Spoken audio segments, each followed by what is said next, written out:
Social media पर जैन समाज के आप सबके चहेते चैनल महालक्ष्मी की ओर से सादर जैनियत करते हैं। घड़ी बजाए 8 और करें आपके साथ बात। कहा तो जाता है कि अगर कर्म की रेखा छोटी है और मृत्यु लिखी है तो वो किसी तीर्थ पर हो, तो कहते हैं अंतिम समय में की ये यात्रा अगले कई जन्मों के लिए पुण्यशाली बन जाती है।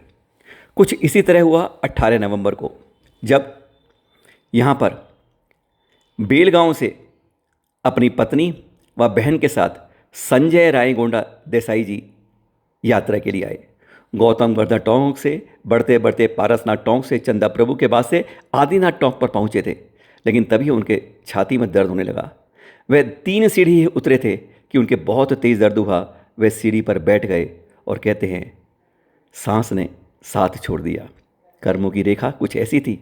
वहीं पर शरीर ढीला हो गया और तब उनकी पत्नी 42 वर्षीय सुप्रिया संजय देसाई को कोई हाथ सहायता का जैसे नहीं मिल रहा था। सूचना तीर्थ क्षेत्र कमेटी के कार्यालय में पहुंची तो तीर्थ क्षेत्र कमेटी ने क्या कुछ किया। तीर्थ क्षेत्र कमेटी के मधुबन कार्यालय ने तुरंत अपने अध्यक्ष जम्बू प्रसाद जैन जी को सहयोग से सूचना दी और उन्होंने एक लाइन में स्पष्ट कह दिया, तुरंत पूरा सहयोग दो और उनकी जो भी है प्रक्रिया हॉस्पिटल की वह वो पूरी कराएं। उनको नीचे लाया गया। सेवायतन के डॉक्टर ने नीचे लाने पर उनकी मृत्यु की पुष्टि कर दी।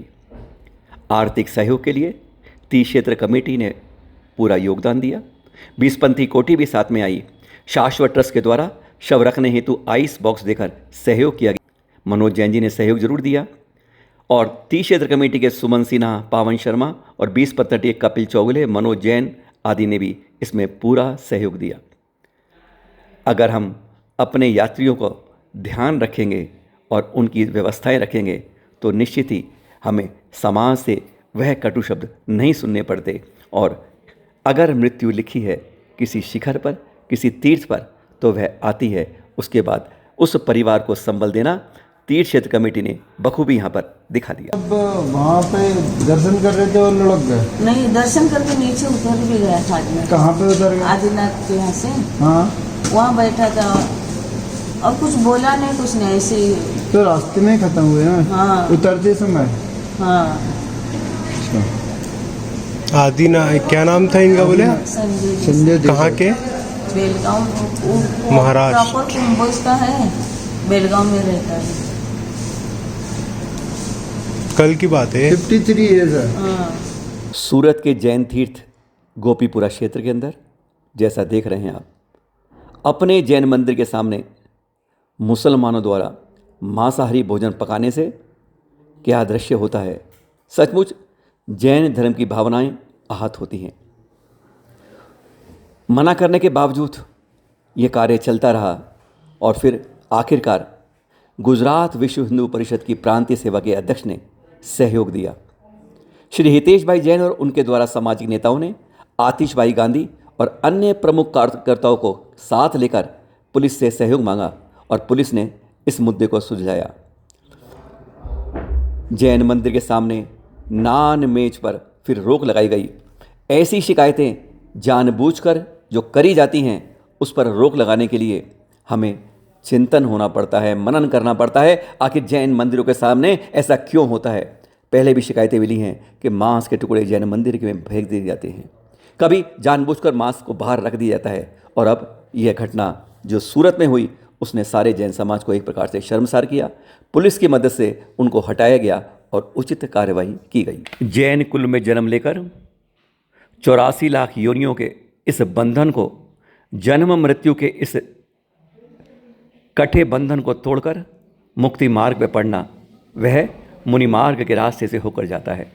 और फिर अंतिम समय में जब लगता है कि मेरे कर्मों का नाश होने का वक्त हो रहा है, कर्म मुझे अब साथ नहीं दे रहे हैं और अब लगता है कि ये सांस छोड़ने का वक्त हो रहा है, और उस समय अगर हम संलेखना ले लें, हम संलेखना ले लें, संस्थारोहण ले लें, राग द्वेष मोह को ख़त्म कर दें, मेरा तेरा ख़त्म हो जाए, सबसे क्षमा ले लें और सबको क्षमा कर दें, और फिर नमोकार सुनते जपते वैराग्य भावना के साथ, अन्य स्तुतियों के साथ जब अंतिम समय में इस तरह पहुंचते हैं तो कहते हैं कर्मों का जितना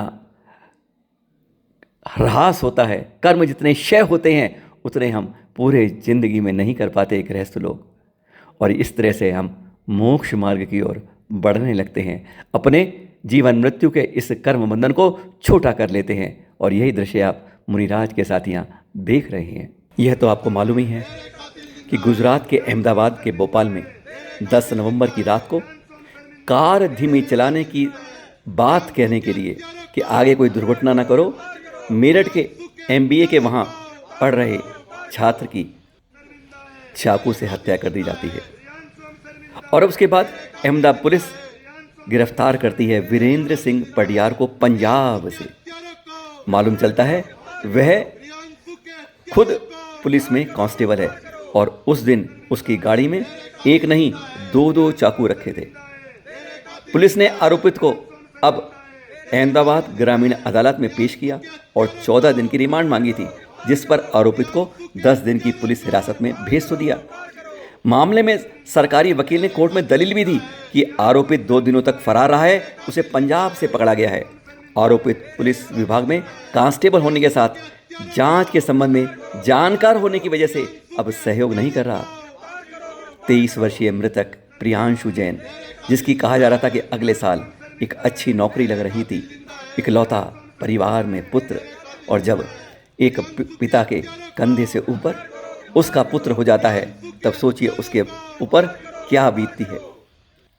इसके बारे में मेरठ समाज पूरी तरह आंदोलन कर रहा है, ज्ञापन दे रहा है, प्रदर्शन कर रहा है, धरधन कर रहा है कि उचित कार्रवाई की जाए और उसे सख्त से सख्त सजा दी जाए, क्योंकि इस मामले में कौन सहयोग करेगा। वैसे अहमदाबाद जैन समाज ने भी पूरा सहयोग किया है और आशा करते हैं कि जो न्याय होता है उस अनुसार प्रियांशु जैन 23 वर्षीय एक युवा के दर्दनाक हत्या करने वाले को कड़ी से कड़ी सजा अदालत से सुनाई जाएगी। 5 भाई और 2 बहनों के बाल ब्रह्मचारी राजेंद्र कुमार जैन जी, जिन्हें लला कह के बुलाते थे,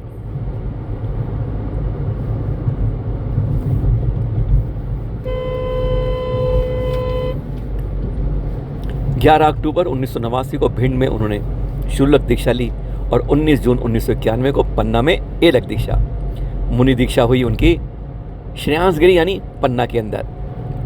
वह दिन था आज ही का। और ऐसे आचार्य श्री विशुद्ध सागर जी के पास आज सुबह 4 बजे निकले भारतवर्षीय दिगंबर जैन तीर्थ क्षेत्र कमेटी के अध्यक्ष बाबू जम्मू प्रसाद निषाद सुबह 4 बजे श्रवण बेलगोल से 140 किलोमीटर, जहां आचार्य श्री के दर्शन किए। मौका था उनका 34वें दीक्षा दिवस पर शुभकामनाएं देने का, पर आचार्य श्री ने स्पष्ट कहा कि अब सबसे ज़्यादा जरूरी हो गया है समय तीर्थों और मंदिरों की सुरक्षा का। उन्होंने अपील की कि सबको जन जन को जगा दें कि अपने मंदिरों के तीर्थों के पट्टे करवा लें, नाम पक्के कागजों में करवा लें, वरना आने वाला समय खतरा दे सकता है। कुछ सांकेतिक भाषा में उन्होंने एक विवादास्पद बुक की भी चर्चा की और वादा किया उन्होंने कि अब हम सबको तीर्थों के लिए जागरूक होना होगा, उनके संरक्षण और सुरक्षा के लिए हर को अपना सहयोग हर रूप में देना होगा। उनका विहार चल रहा है इस समय श्रवण बेलगोल की तरफ और 25 नवंबर शाम को उम्मीद है कि वह यहाँ पर प्रवेश करेंगे। अब मध्य प्रदेश में जैन साधुओं के लिए, हम कहें जैन समाज के लिए खुशखबरी मिली है। पंचायत मंत्री प्रहलाद पटेल ने जैन साधुओं के लिए विहार से में विश्राम के लिए मध्य प्रदेश के सभी जिलों में खास व्यवस्था करने के निर्देश दे दिए हैं। इसके लिए इंदौर जैन समाज की ओर से प्रयास किया गया और कहा जाता है कि अब ग्रामीण विकास मंत्री द्वारा प्रदेश में हाईवे और अन्य सड़क मार्गों के किनारे स्थित गांव और पंचायतों में बने सामुदायिक भवन और स्कूलों में साफ सफाई पर फोकस करने के लिए कह दिया है। यहाँ ऐसी व्यवस्था की जाए कि इन मार्गों पर पड़ने वाले भवनों पर जैन साधु साध्वी के विहार आवागमन के दौरान रुकने के लिए स्थान दिया जा सके। इसके साथ ही ऐसे स्थानों के आसपास रिक्त पड़ी सरकारी भूमि पर ज़्यादा से ज़्यादा पौधारोपण किए जाने की भी एक योजना बनाई गई है। यह उन्होंने अपनी समीक्षा बैठक के कार्यों के दौरान उन्होंने ये बात कही। भोपाल दमोह मार्ग का जिक्र करते हुए उन्होंने स्पेशल रूप से कहा कि इस मार्ग से जैन साधु अपने शिष्यों के साथ गुजरते हैं तो उन्हें रात्रि में रुकने के लिए उचित भवनों की कमी का सामना हर बार करना पड़ता है।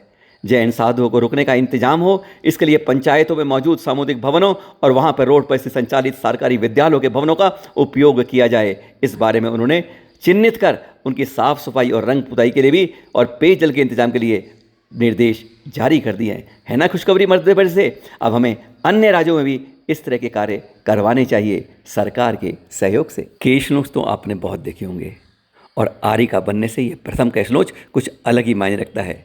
विशु दीदी थी, अब आरिका हैं, पर देखिए ऐसा केशनोच आपने कभी नहीं देखा होगा जो आज ये दृश्य देख रहे हैं। ये केशनोच कम नृत्य ज़्यादा हो रहा है, यानी कितनी खुशी है। एक बाल खींच कर देखिएगा अपनी मूछ का या सर का, तड़प जाएंगे। और वह देखिए केशनोच के साथ कैसे आनंदित होकर मानो हाथों से नृत्य कर रही हैं। ऐसा अनोखा केशनोच शायद आपने आज तक नहीं देखा हो, और वो भी तब जब उनके जीवन का यह पहला केशनोच था। आचार्य विमर्श सागर जी द्वारा 12 से 15 नवंबर के बीच 13 दीक्षा दी गई। एक आपने देख ली, दूसरी दीक्षा का ये दिखा रहे हैं केशनोच आपको। माँ अपनी बेटी का बहुत ख्याल रखती है गृहस्थ अवस्था में, और जब माँ गृहस्थ अवस्था से दीक्षा ले लेती है तो बेटी 4 कदम पीछे नहीं रहती है। वह भी कहती है अगर माँ ने लिया तो मैं भी उसी रास्ते बढ़ूंगी। और ये दृश्य देख रहे हैं, माँ गृहस्थ अवस्था की जो थी अब अपनी ही बेटी, अब जो आरिका बन रही हैं, उनका माँ द्वारा बेटी का हो रहा है केशनोच। बहुत कम ऐसे दुर्लभ दृश्य देखने को मिलते हैं। माँ बेटी गृहस्थ की, और अब आरिकाएँ, बड़ी आरिका और छोटी आरिका आचार्य विमर्श सागर जी के संग में। श्री सम्मेद शिखर जी हमारा अनादि निधन तीर्थ, कहते हैं महातीर्थ। इसकी सुरक्षा संरक्षण के लिए जहाँ तीर्थ क्षेत्र कमेटी जागरूक है और अपनी जिम्मेदारी निभा रही है, अब वहाँ पर चेतन आत्मा को जागृत करने का भी एक अनूठा प्रयास शुरू हो गया है। देख रहे हैं आप, ये छोटे छोटे बच्चों को ब्रह्मचारी भाइयों द्वारा लौकिक शिक्षा, साथ में नैतिक शिक्षा और जैन का भी परिचय कराया जा रहा है। यहाँ पर देख रहे हैं आप, ये 100 से अधिक बच्चों को शिखर जी में 2 जगह पर अलग अलग जगह क्लासें ली जा रही हैं, जिसमें गणित, सोशल साइंस, इंग्लिश, हिंदी विषय पढ़ाए जा रहे हैं। है ना अच्छा प्रयास शिखर जी में चेतन आत्माओं को भी जागृत करने का, जैन धर्म संस्कारों से जोड़ने का। चलिए फिर मिलेंगे, देखते हैं इस खबर में और क्या कर सकते हैं।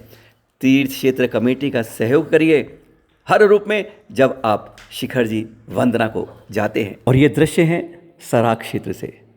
सराक को धारक आचार्य श्री ज्ञान सागर जी ने, जहाँ पर उन्हें मूल धारा में जोड़ने के लिए अपना पूरा जीवन समर्पित कर दिया। चौकाहातों में ये दृश्य हैं पूर्व उप मुख्यमंत्री सहसिल्ली विधायक श्री सुदेश कुमार महतो जी जब वहाँ आए। आज सराक में जैन समाज का जन जागरण हो रहा है, और उनसे अपील करेंगे कि इस बार धर्म के कॉलम में जैन ही लिखें। यह बात का ध्यान रखें, अपने मही मूल परंपरा को ध्यान रखना होगा। हम सबको सराक हमारे ही भाई हैं और वह भी जैन हैं। सागर के अंदर 15 नवंबर को मुनि पुंगव श्री सुधा सागर जी महामुनिराज के सानिध्य में राष्ट्रीय जैन अधिवक्ता अधिवेशन बुलाया गया। देश भर के वकील आए इसमें, और याद आ गई आचार्य श्री ज्ञान सागर जी की, जो लगातार इस तरह के सम्मेलन बुलाते थे। अलवर के खिल्लीमल जैन जी ने हमें जानकारी दी इस सम्मेलन के बारे में। उन्होंने बताया कि गुरुवर द्वारा वकीलों से अपील की गई कि मंदिरों के बारे में जो विवाद चल रहे हैं, जो दिक्कतें आती हैं, उन सब को हल करने की जिम्मेदारी आप सबकी है। आप सब इनको हल करने में, विवादों को दूर करने में, और जो मंदिरों की समस्याएं हैं उनको दूर करने के लिए आगे आएं। तभी आपका वकालत का एक सार्थकपना दिखता है कि आप जैन समाज के हित में क्या क्या कर सकते हैं। जय जली।